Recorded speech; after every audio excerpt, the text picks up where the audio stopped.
At dahil nga sabi nila makulay ang buhay kung kumakain ng gulay, kaya magluluto tayo ng saluyot with labong. Unahin nga pala natin ang paghimay sa saluyot.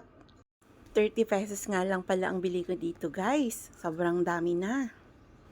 At himayin lang ng himayin hanggang matapos lahat.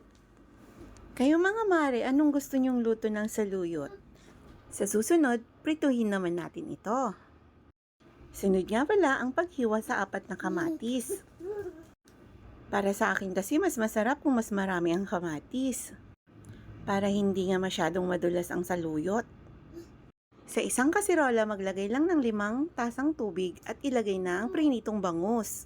Ito yung magiging sahog natin sa ating inabraw. At isunod na rin ilagay ang kamatis.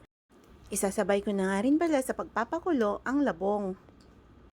Para lumambot na rin siya kasabay ng kamatis.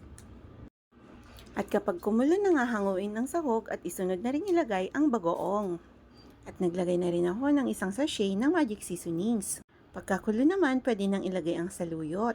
Pakuluan lang ulit ito ng 5 minuto bago patayin ng apoy.